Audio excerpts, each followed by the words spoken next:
The first National Trans Visibility March took place on September 28, 2019 in Washington, D.C. With over 5,300 attendees, this historic event brought together both transgender individuals and allies from all over the United States. We are tired of fighting for our country on foreign soil and then being told that we are no longer fit to serve. We are tired of our murders going without any justice and our murderers out there free. We want to be free, and that's why we are here.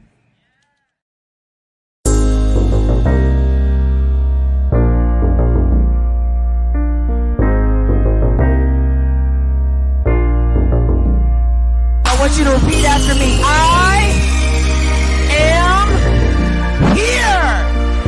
I am here. Yes, ma'am. We need to take back our narrative. We are not victims. We are not statistics.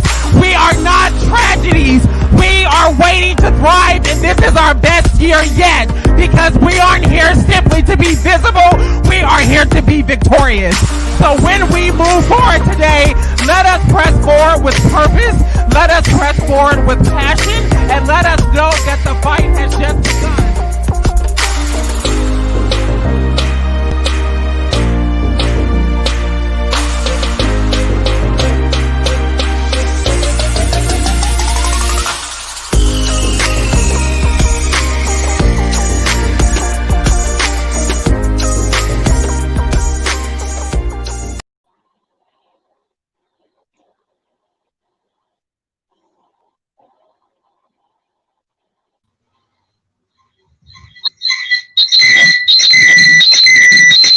Hello, welcome. My name is Kaleem, and I am definitely an addict. I am an addict in recovery, but nonetheless, I'm an addict. And, the day I forget that is the day I'm doomed to repeat the history of my addiction. I just want to say welcome to everybody that's here. And today we're actually can everybody hear me? Okay, I'm getting some funky stuff up here on my screen. Actually, before I get into detail with what it is that we're going to be talking about, I'd just like to give the panel a chance to introduce themselves, starting in the order in which you guys are seeing yourself on the screen, if you will. Hello, my name is Regina Livingston, sometimes known as Natalia Dupree. I am the founder and president of Unspoken Treasure Society, and I am also a recovering addict.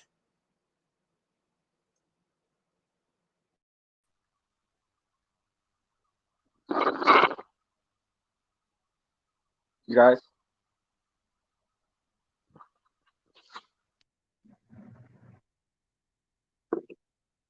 Can you guys hear me?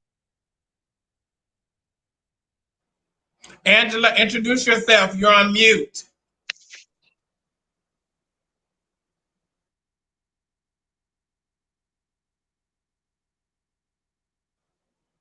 Mulan, go ahead and introduce yourself. Hi, everyone. I am Mulan Williams. I am the outreach coordinator for Miracle of Love, as well as the founder of Divas in Dialogue here in Orlando, Florida. And I have been clean now for 17 years.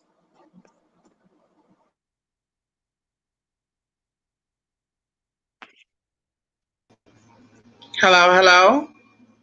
Hi, everyone. My name is Angela Zanaya Hunt, and I am a peer mentor, a health educator here at Hope and Help in Orange County.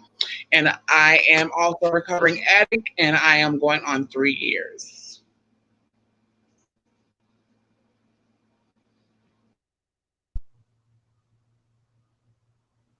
Introduce yourself, Dora. Hello, I am Dora.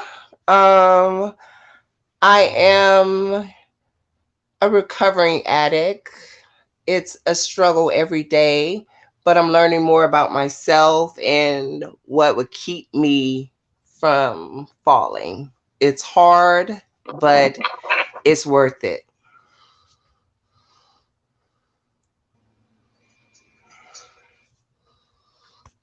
And once again, my name is Kaleem, and I'm definitely an addict.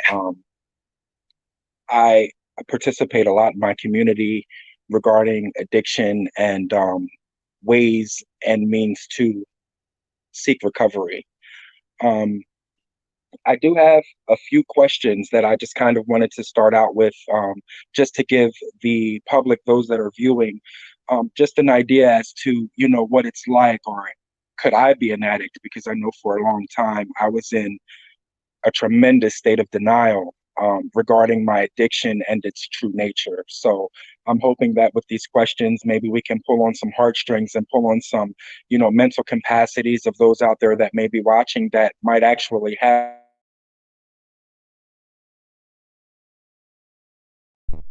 So I'm just going to open the floor to whomever might feel comfortable with answering this question, preferably all of you. If you could just answer these questions, and we're kind of on a time crunch. So, part of sharing the message of recovery is also sharing time. So let's just keep that in mind. So I want to pose the question of what led to your drug usage. We'll start with you, Angela. So hello, once again, my name is Angela Zanaya Hunt. I am a health educator here in Orange County. I work for Hope and Help. What led my drug use? For me, after so many years of really going through this experience and really kind of going over some of the stuff that I went through with some of the traumas and experiences that I've had, I feel today I feel like the one thing that led me to my drug use was me not feeling completely loved. I was a child who was put in foster care at a young age. The only child out of 6 who was actually given away and adopted. Um, so, that abandonment that I felt from the beginning, and me not even knowing who my father is. To this day, I still don't know who my father is, and I'm 41 years old. So I think mine kind of started from there. The abandonment that I experienced as I was growing up and being sent from one family member to the next family member, and then finally all those family members saying, we can't handle you.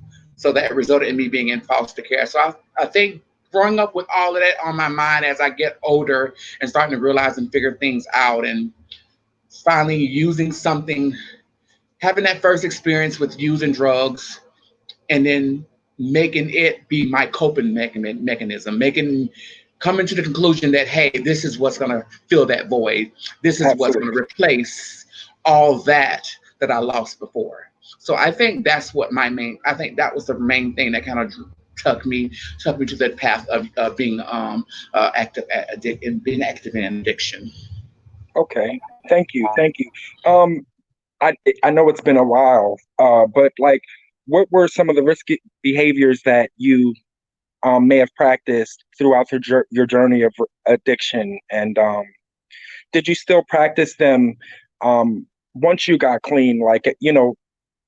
Getting clean, I still found myself struggling with the same character defects as I did while I was using. So what are some of the risky behaviors that you may have took part in throughout your journey? So for me, some of the risky behaviors that I took part of is that when I was in my zone, and when I was in my zone, I no longer cared about what anyone else thought. I no longer cared about what was right to do and what was not right to do. I can sit in front of a class and have my teacher say, hey, safe sex is the key.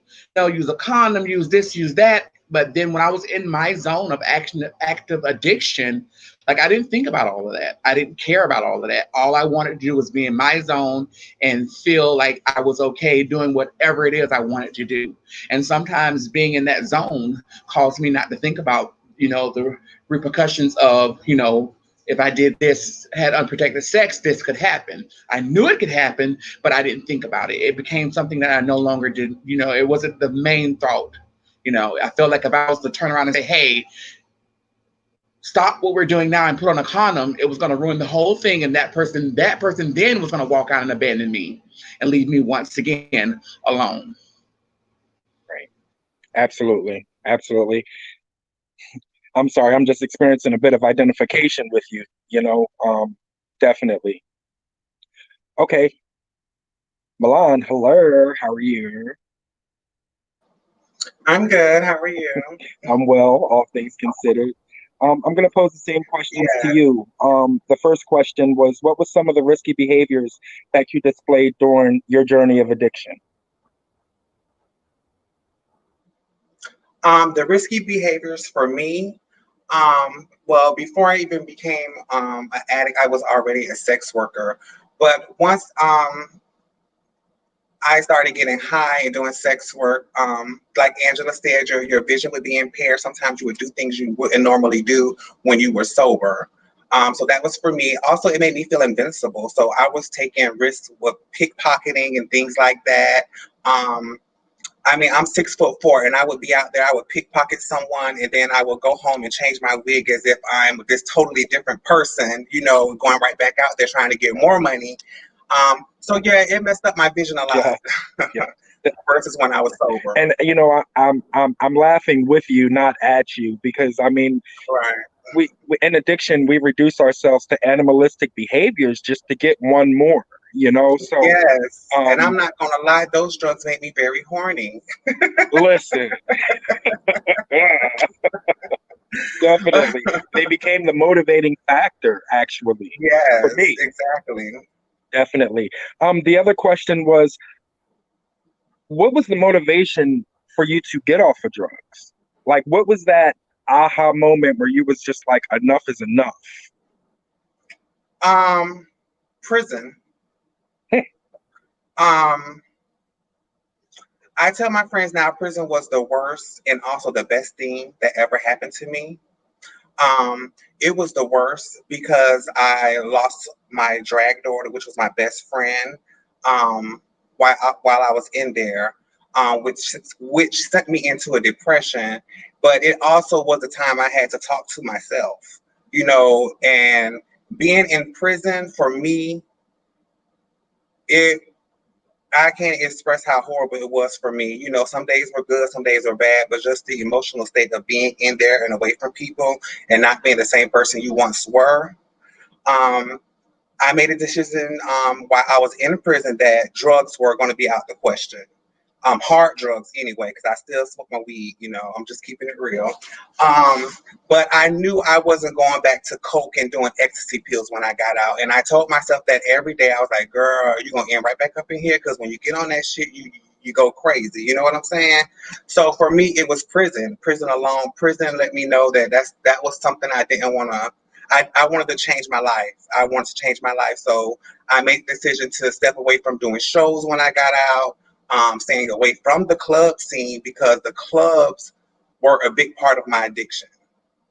That fed my addiction times 10.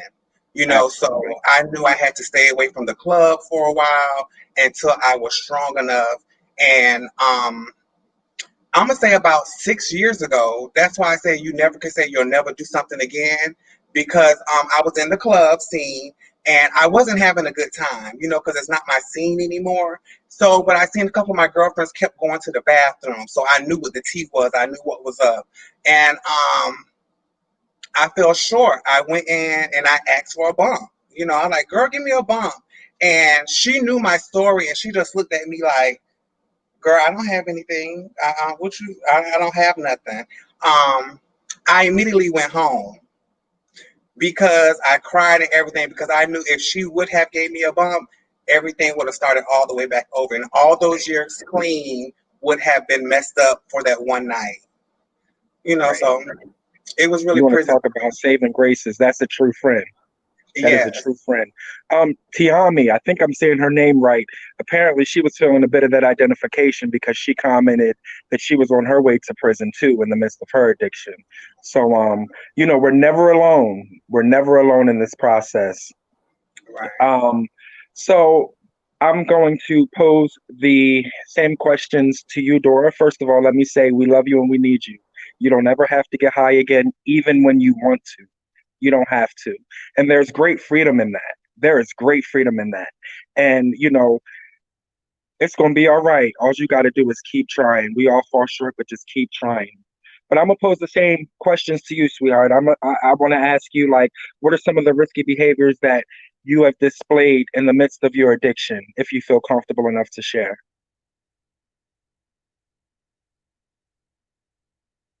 I can't hear you. I think you got to unmute yourself. Can you hear me now?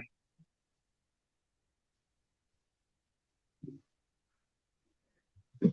If you look at the bottom of your screen, it says mic. Hit that. You got to tap it again. I think you say something. Hello? There you go.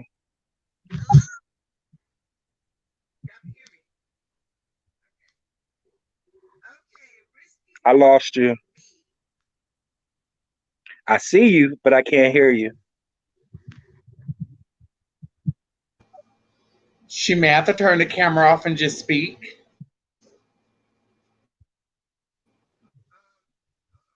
Hitting. You might have to leave your camera off. Say something. There you go. Hello? I can hear you. You can hear me? Okay, great. Well, risky behaviors for me in the journey of doing drugs was like prostitution, because you feel like it's quick money and you can get what you need, what you think you need. Right. And yeah. So what was the other questions? That's okay. What is the motivating factor that makes you want to change your way of life? What's the motivating factor that is pushing you toward recovering and toward, letting go of those risky behaviors and living life the way you deserve to? Mine is finally really loving myself. And that's what I wasn't doing. And my mama Natalia, she told me this like maybe 4 years ago. Like, she's like, Dora, you just don't love yourself. And I thought I loved myself, I thought that's but I learned that when you love yourself, you don't let nobody hurt you or you don't hurt yourself. And that's what I was doing with the drugs. And plus, I didn't like the look because I was always try to be like a image person, a person with a good image. And I didn't like what people saw, even though they say that you shouldn't care what people think about you. But I actually did care that people thought bad stuff about me because, everybody that do everything is not like alike, So that's what motivates me is that I want to make people proud. And I'm seeing like backing away from it, how many doors is opening for me and how many more, good things is happening for me right now. So Absolutely. that's what motivates me. Absolutely. And you just keep on keeping on and you'll see. God got more for you. So, Regina, don't take you off the hook, Sunshine Superstar. I got the same questions for you. The first one, I just want to repeat them so that the audience knows. What led to your drug usage? Sometimes I feel some type of way to admit it, but my drug usage, I was led to trying drugs because I had a huge crush on a young man. And when me and him were alone and we were intimate, he asked me, did I do cocaine? And I said, yes. Had never done that before in my life. And so I took my first bump. And that first bump was the beginning to my life spinning completely out of control. It was a time when some friends of mine came in, very good friends of mine, family, my gay mother, my ex-boyfriend, and some family friends, my gay mother, Nisha Dupree. They all sat me down at the round table, and they tried to do a prevention. They tried to do an intervention. And I explained to them that I was rich and there was nothing wrong with my little small drug addiction. And I felt that it was okay. But a few years later, when I was homeless, when I was living from hotel to hotel, when I was running around aimlessly scamming and I had to get up in the morning and didn't know where my breakfast was coming from, I started realizing I had a really serious problem. I had a very serious problem. Absolutely. I just wanted to read out loud what Araya Lester's saying. She's saying, yes, ladies, drugs and incarceration are inherently tied to trans survival in today's world. Harm restriction is key. Definitely. Definitely. And that's Thanks definitely for your comment. That's definitely something that I've dealt with. I've done about 3 bids, and the last one was kind of like Mulan. I couldn't do it anymore.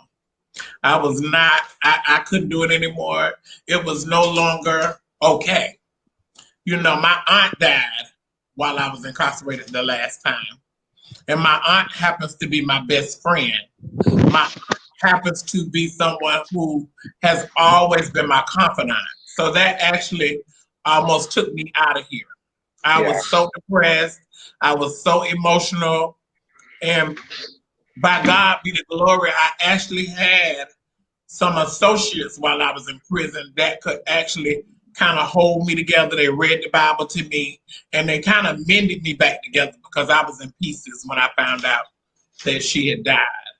So when I got out, I still had my trials and tribulations. It didn't happen overnight, but I knew that I had to fight. And so my fight began. Absolutely. And I'm sitting here today, 5 years clean, 6 years. I'm sitting here today, 6 years clean of cocaine. Come on now. All that time counts. You better tighten up, get it right. Tyree Williams wants to thank all of you ladies for having the courage to make yourselves vulnerable and share your story. Thank you for appreciating the value of that, Tyree. Real quick, I do want to ask you, like, even though you already kind of told us you answered both questions, actually. You did. You answered both questions. I personally want to say thank you to you beautiful ladies for taking the time out and having the courage to tell your stories, because one of the things that I'm realizing throughout the course of my recovery is I listen better when I can identify. When I feel like I'm not the only person that has been through something, because you couldn't tell me I was the worst addict that there ever was. But at the same time, I was the most honest addict that there ever was. You know what I mean? I want to go into the bridges I burned and tell them, but it's me, like, you know what I mean? But behind the scenes, I'll steal your stuff and help you look for it and give you half of it back just to secure your next lick or your next come up. You know what I'm saying? So it's like these character defects they take time to heal from. Now, real quick, I feel it's only fair for me to answer those very same questions. So before I get to some statistics and some facts, what led to my drug usage was self-acceptance. If I want to peel the layers of that onion back, it was self-acceptance. Of course, there are some borderline things that led to the road to drugs. There were some attractions, there were some, some glittery things. But the bottom line, after I've done some work on myself and I've worked some steps into a program, that I won't mention in this format because the program I work is based on attraction rather than promotion, so I don't necessarily publicize it. I will at the end. But I've worked on myself and I've done some work, and that work has shown me that I've never really found out who I was. You know, growing up, my mother, my two of my brothers was raised in the hood. By the time I came along, my mom was like, "I'm tired of it." She moved me out to the suburbs. She became a sheriff's officer. I grew around a lot. I grew up around Caucasian people, so I was never. I just did not fit in. When I was with African Americans, why you talk like that? Why you talk white? When I was with white people, they just called me all types of names and things like that. So I had a really just an identity crisis, and wanting to fit in. And that just intensified when I started smoking marijuana. From smoking marijuana, I went through a divorce with my ex-wife, and I have a 21-year-old son today. The reasoning for divorce is irrelevant. The fact of the matter is she was like, "I'm tired, I'm done. Bye, Felicia," and from that, I started going to clubs. I started sniffing cocaine. I worked as a New Jersey state certified paramedic for years. I lived in a beautiful home. Drugs just led me down a dark, dark, dark, dark, dark hole. And I kind of got sick and tired of being sick and tired. I mean, I have a whole story that I could tell you, but we just don't have the time. So if I'm all over the place, I apologize. The bottom line is that I can identify. We all come from different walks of life. We all have different upbringings, but the bottom line is we all share the same last name, and that's Addict. And because of that, I love you all. And that identification is very important for us to share so that addict that's alone, that feels like they're alone, they can tap into that and realize, oh, well, you know what? She been through that. What was her name? Dora. Dora been through that. Oh, Regina been through that. But look at Regina now. You know what I'm saying? Look at Mulan now. Like, they can see that, and it gives them hope. Hope. And that's what's most important, is for them to have hope. I didn't have hope when I was addicted. Some of the things that led me to come to try recovery was jail. I wasn't built for it. I wasn't built for it. I remember sitting in the corner talking about this all happened so quickly. Like, what is happening? I went through a drug program called the Matrix program in Jacksonville, Florida. And it's like a TC program where it's like a rehab within jail. And they do counseling, and you open up. And a lot of people that were in that program used to tell me, Kaleem, you're gonna go back out there and use because you're taking it too seriously. But I took it seriously because I was tired. I was tired. I could not stay clean no matter what. And I'm realizing now that I couldn't stay clean because I had nothing behind me to solidify my moving forward. I didn't do anything to stay clean. Now today, I do things to stay clean. I go to meetings. I talk to other addicts in recovery. I do things so that when I look back, I can say, I did this. I didn't want to do this for nothing. So it solidifies my going forward. I appreciate you guys for taking your time.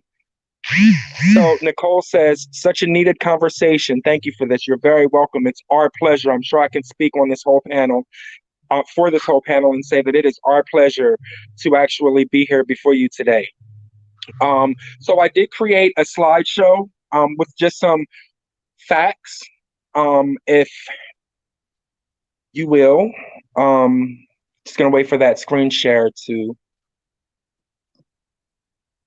Okay, so Dr. Nora, who is the director of the NIDA, said that in all my years as a physician, I have never, ever met an addicted person who wanted to be an addict. So that stuck out to me because I didn't choose to be an addict. I didn't wake up in the morning and say, yeah, I want to smoke so much drugs that it takes my house away and makes me sleep on the street. I want to walk around smelling like I got an onion in a headlock. I want to be a panhandler. Like, I didn't wake up and make this decision. It took over me. Studies are showing that addiction is actually an illness. It's actually an illness. It's not a choice. We made one choice that one time. After that, our choices were taken away from us. If we can move on. So I got some facts for y'all. This is the truth about addiction. Following this slide, we'll get into some things. So you can go ahead. You can turn onto that slide. And I just thought it was very important for us to just to kind of look at this man smoking, because a lot of people don't realize that a lot of addictions stem from cigarette smoking.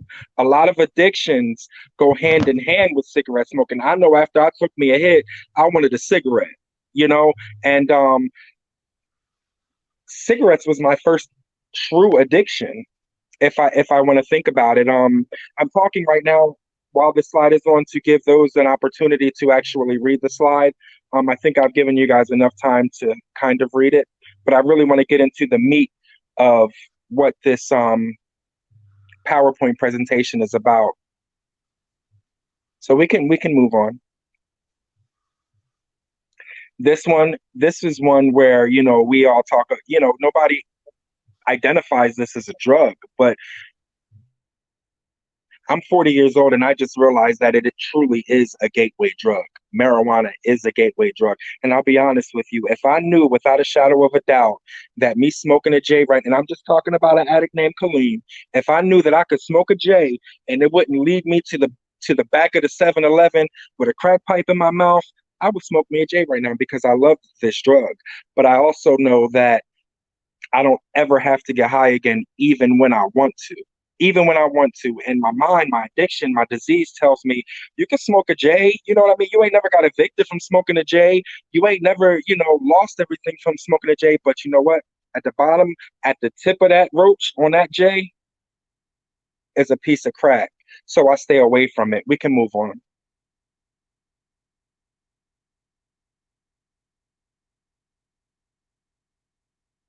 So there's two stigmas that the world, the general, the largest consensus of the world focus in on, and one of those is addiction and the other is sexual orientation. On this one I will read.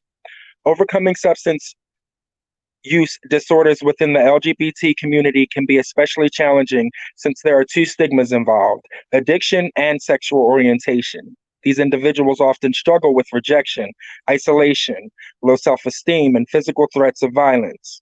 These discriminatory factors often lead many people to rely on unhealthy coping mechanisms such as drugs and alcohol to cover up their internal pain.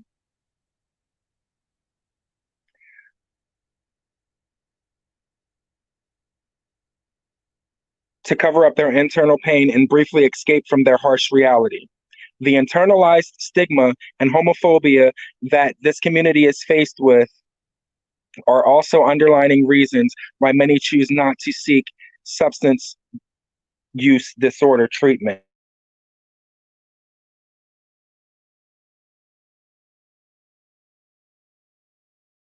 They're just going to shun me. They're going to shun me because I'm transgender. They're going to shun me because, you know, I'm 6'5", but I sound like a 6-year-old girl. You know, it's tough. It's tough. So I just wanted to point that out. If we could move on. So if we could blow this up a little bit. I just told y'all I'm 40 years old now. I ain't got no contacts and my glasses is in the car. So that must be as big as it gets. So if you guys can see this better than I can, it's just breaking down the statistics regarding like people that use intravenous drugs versus other drugs. It gives you a breakdown of actually just like the risk factors for HIV and AIDS. And if you look, a large percentage of that is male-to-male contact. There's a small portion that's from injection of drugs, and the largest consensus of HIV dealing with drug abuse is actually in women that use drugs. So we can go ahead and move on. I didn't realize this PowerPoint was going to be so hard to see. So this, according to 2018, this was the latest chart that I could find, but the number of people in the US who used selected illegal drugs in 2018. So the largest group of people that used drugs, that drug of choice was actually marijuana. And if you notice, marijuana is listed under a drug, even though a lot of places are trying to legalize it because it does have some very therapeutic values within it. But an addict like me can't. I just can't. I'm not going to fool myself. I'll go out there and get a card for me to smoke marijuana, but they don't got no crack cards. So I might as well just go ahead on, leave it alone, and let's move on. So 71,999 people died from drug overdoses last year, and 12 of those were my friends. So it's real. A lot of people, and people that are in recovery are at a higher risk of ODing, believe it or not, because we stay clean for a year, 2, 3, 4, and we go back out there trying to use the same amount of drugs that we did before we got clean, but we forgot that we had to build up a tolerance for that. So a lot of people are going back out there and they're dying by alarming numbers, dying because they just feel like they can handle it, but a lot has changed. If we could move on. So this talks about the opioid-involved deaths and related harms.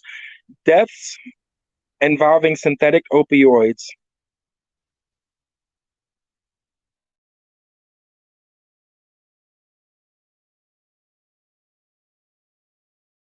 and what does it say? With 2,091 and 2018. So this one, I actually think that I put in here by mistake because I didn't even know what it said. But it's still very important, a very important piece of information. So those people that use opioids, and we'll talk about that later on in the presentation, in the PowerPoint. There where our overdoses are. There are where people are dying. Those intravenous drug users, the people that are using heroin and fentanyl and things of that nature, it's dangerous. It's dangerous. I don't get high anymore because I'm afraid. That's the number one reason why I don't get high anymore. It's because I'm afraid to. And that's a healthy fear for us to have. We could go to the next one. So, what are some of the causes of substance abuse? For many people, drug use begins from undiagnosed mental health issues. Sometimes this undiagnosed or misdiagnosed issue evolves into mild mental health issues such as depression, anxiety. It could also mean that more serious mental health challenges are a factor within people who are struggling from mental health conditions. Sometimes the use of drugs is like a self-medicating. It's self-medication is exactly what it is. Unfortunately, doing this, it can lead to a substance abuse, use, or disorder. So next slide. I was just about to say what this slide says. So some of the things that cause drug addiction are like past unresolved traumas. The science community, so like those guys that sit in the office and they just play with numbers and they look at censuses and figure stuff out. They said that a link among family members who abuse a substance, the likelihood of you developing a substance use disorder is greater if you have a family member or have family members who do. However, they haven't discovered what gene, if any, is the cause of the connection. One theory is that having a family member who abuses drugs predisposes you to have a similar problem in the future. Another theory is that their environment also shapes people. If drug use is a common occurrence in your environment growing up, then you may end up using drugs too. Next. I know I had an uncle that got high. I've never really seen it. I don't know if I can attribute that to that, but I mean, what scientists say. So, talking more about past unresolved traumas. Another reason people may self-medicate is that they are dealing with past unresolved traumas. If you've been through a traumatic incident in your past and never dealt with it, you may turn to drugs or alcohol to numb the memories and the pain. Childhood abuse and neglect may cause trauma to a person that will affect them in the future. That's self-explanatory. So another potential cause of a drug dependency is prescription drugs. You start taking a prescription drug because you hurt your back, and now all of a sudden you're addicted to it.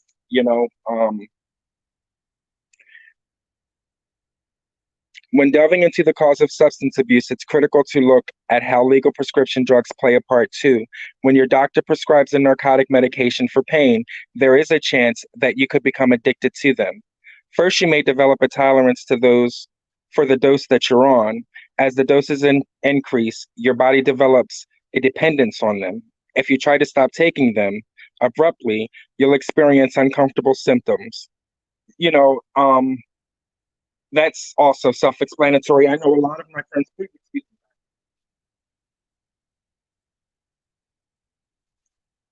I'm sorry. I know a lot of my friends in recovery actually started from using prescription drugs. I have a friend now that actually just relapsed because he was on pain management or whatever it is that the doctors call it, where they get an allotted amount of medications.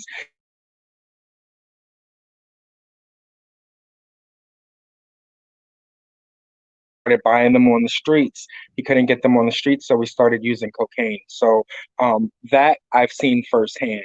If we can move to the next slide.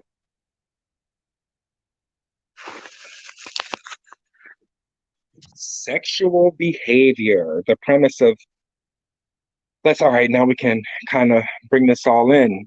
Drug abuse is associated with sexual risk behaviors that are often linked to illnesses or infections. Those under the influence of drugs may experience an increased sex drive and are more likely to engage in high-risk sexual behaviors, such as unprotected sex or sex with multiple partners. Some drug users may be so desperate to satisfy their addiction that they resort to selling sex to pay for drugs, exposing themselves to greater risks of contracting a sexual transmitted disease. Doing something strange for some change, stuff like that. So, risky drug abuse behavior. So, substance abuse is linked to risky behaviors with a high potential of disease contraction, such as next. Okay, so like sharing needles. I was not an IV drug user. I didn't like needles. But I will say, yet, because I don't ever want to disqualify myself, because when I smoked weed, I used to say, man, this is all I'm doing. Like them people that sniff that white stuff, man, they crazy. I'll never do that. Then I started sniffing, and when I sniff, I seen somebody smoking crack, I would say, man, I ain't never smoking that, and before you knew it, I'm sitting behind a dumpster smoking a rock that I went half with somebody on. So sharing needles. Sharing needles foster possible exposure to infected blood or body fluids. And it's one of the most common ways that an individual does develop the disease such as HIV or hepatitis. Can we blow that up some, please? Reusing drug paraphernalia.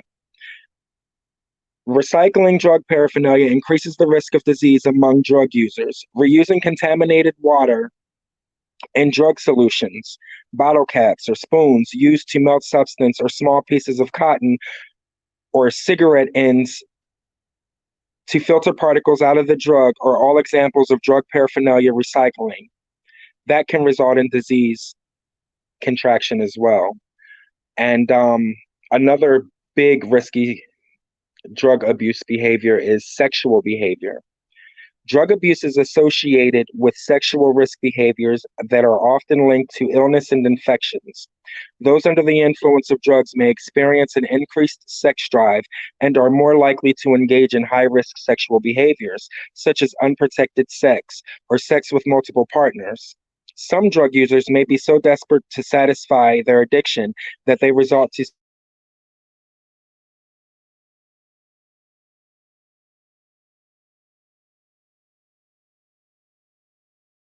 sexually transmitted disease. Next.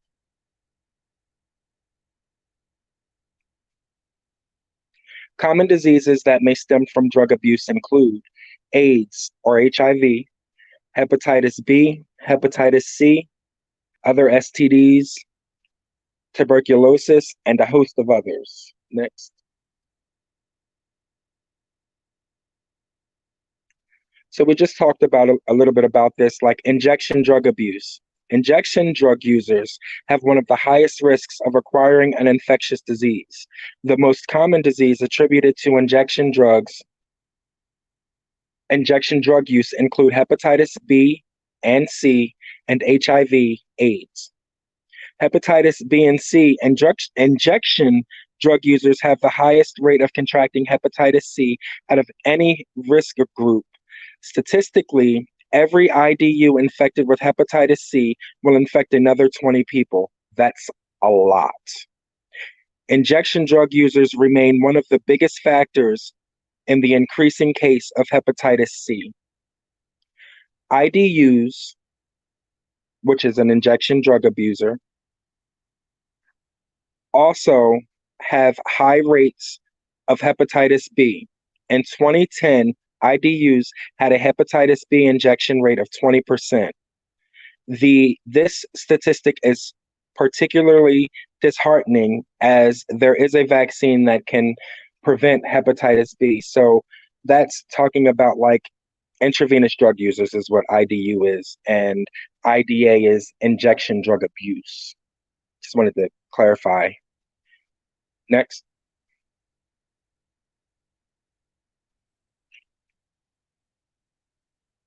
So stats for IDUs with hepatitis C.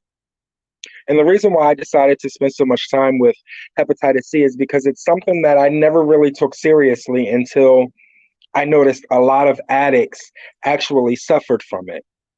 A lot of my friends that I've come in contact with, it's been part of their story. So I thought that it might be something that I needed to maybe spread awareness about. 40% of IDUs contract hepatitis C within 2 years of their first injection.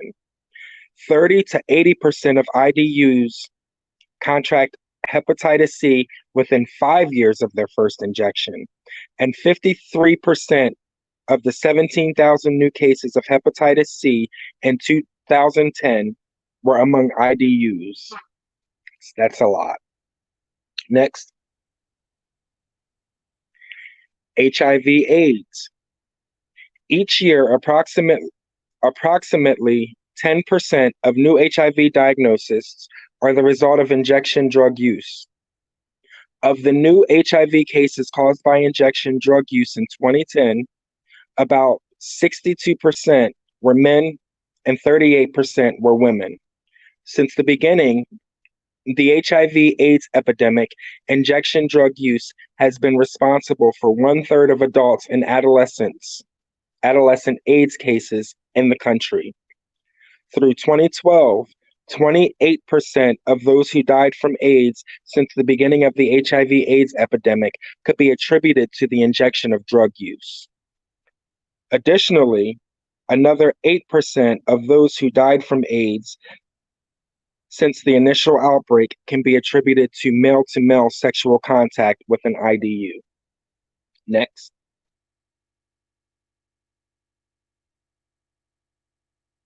Non-injection drug users. So we talked a lot about, intravenous drug users, but, there are some risks for those people that don't necessarily shoot up their drug of choice.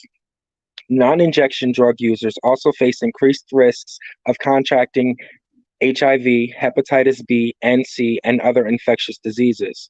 While non-injection drug users may not face added risks of blood or bodily fluid exchange as a result of needle sharing or injection practices, they are still just as likely as IDUs to engage in high-risk sexual and other behaviors with a high potential for disease exposure. According to the National Institute of Drug Abuse, some studies, I'm sorry, I need my glasses.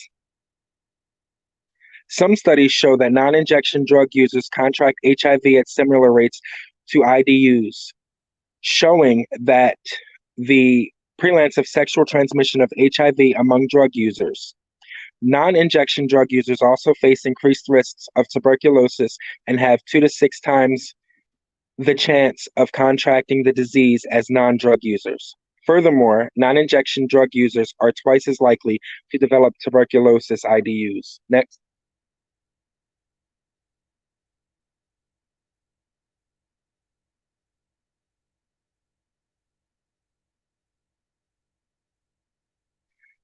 So, substance abuses with high-risk diseases include, but are not limited to, we all know what this is, so I'm not going to go ahead and read it, but heroin is very high up there, if not one of the most riskiest when dealing with bloodborne pathogens. Next. Steroids, believe it or not, other popular injectable drugs are steroids. Steroid users share the same disease risks as other IDUs. Additionally, steroid use can lead to endocarditis, a dangerous inflammation of the inner lining of the heart, and a number of different viral infection and infection sites. Next.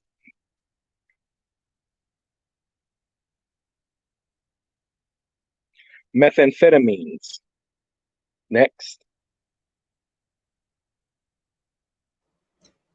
Excuse me, Kaleem.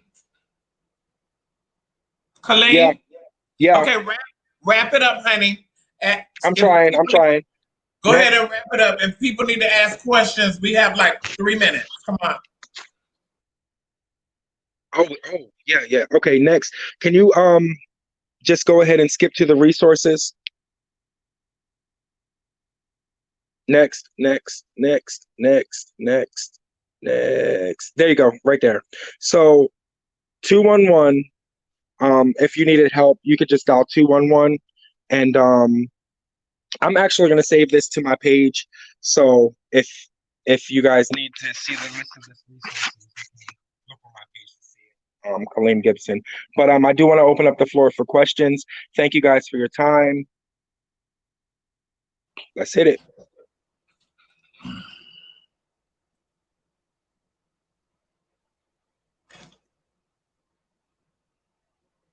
So John says, so needed workshop. I agree, John. Don. I agree, Don. I definitely agree with you. I just wanted to kind of, oh, go ahead. You can read that question. So Zarian Newbill, is this through the abuse of using marijuana that it became a drug? Because many people with severe seizures use medical marijuana to subside their seizures. So it's not the drug that makes you an addict. It has nothing to do with the drug. The drugs are just a symptom of a disease. Some people I have family members that can smoke weed and use other recreational drugs and not lose everything. So I wouldn't necessarily say that, but I can't smoke medical marijuana because I know what it would lead to. Not saying that someone else couldn't.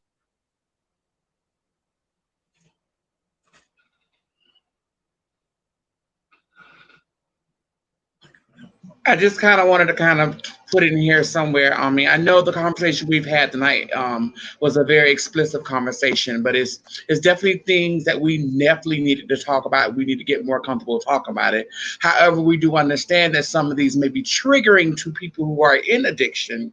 So if you are feeling some type of way tonight after this conversation, or after viewing this conversation, please feel free to reach out to one of your support team. Someone is in your support circle. Reach out to a brother, sister, friend, or cousin, someone just to talk to them about what you're feeling after viewing this this conversation, because we're not here to trigger anyone's active addiction. We're just here to share most needed information about cause that being active addiction could cause when it comes to STIs and STDs. Absolutely, Angela. Thank you. Thank you for saying that. And that's true. And, you know, if I would have thought that more through, I wouldn't have posted those explicit pictures as well, because I didn't even think about that.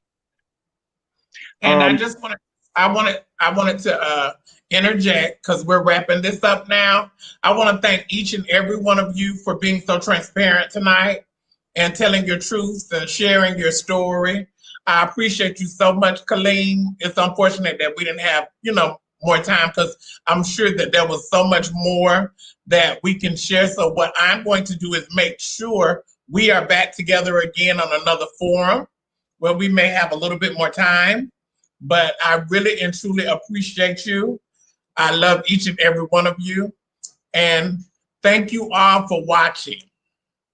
If you have questions, you all know us individually. You can go in our inbox. You can ask us and we will respond. Love you.